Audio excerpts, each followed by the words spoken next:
চট্টগ্রাম বন্দরে এনসিটি ৫ নম্বর জেটিতে rubber Fender প্রতিস্থাপন কাজের উদ্বোধন হয়েছে। এই মুহূর্তে সেখানে আছেন রিপোর্টার ফেরদৌস লিপি। বিস্তারিত জানতে সরাসরি যাচ্ছি তার কাছে। লিপি,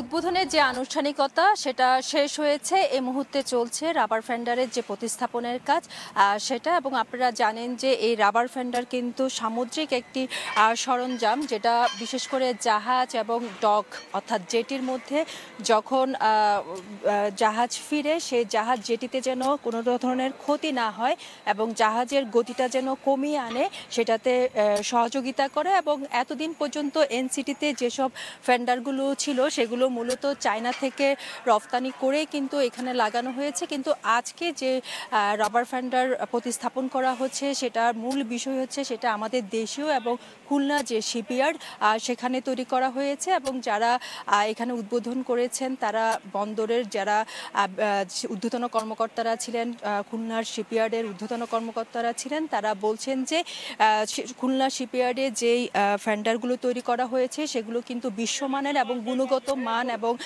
সেখানে যে আধুনিক যন্ত্রপাতি সেগুলো কিন্তু সব বিদ্যমান ছিল।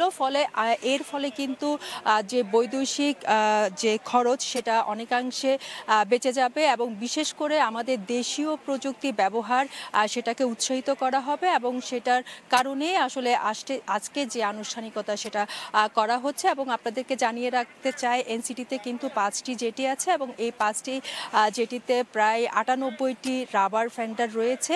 আজকে 5 নাম্বার জেটিতে যে ফেন্ডারগুলো লাগানো হবে সেগুলো মূলত 18টি ফেন্ডার যুক্ত করা হবে। যেহেতু একসঙ্গে সবগুলো জেটিতে কাজ করা সম্ভব নয়, আপনারা জানেন যে প্রতিনিয়ত এই এনসিটিতে জাহাজ ভিড়ে, ফলে বার্থিংয়ের অপারেশন কার্যক্রম যেন কোনো ধরনের ব্যাঘাত না ঘটে, সেই কার্যক্রমের অংশ হিসাবে শুধুমাত্র 5 নাম্বার যেই জেটি আছে সেই জেটিতে এই ফেন্ডারগুলো প্রতিস্থাপন করা হচ্ছে।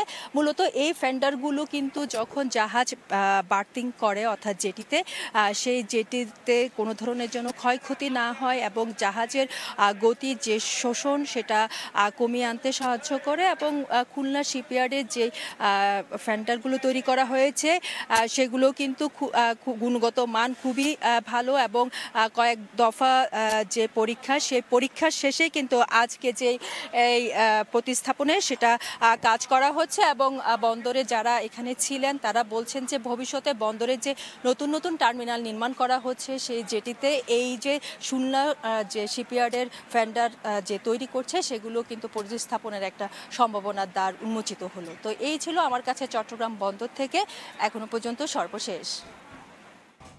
চট্টগ্রাম বন্দর থেকে যুক্ত হয়েছিলেন সহকর্মী ফেরদৌস লিপি।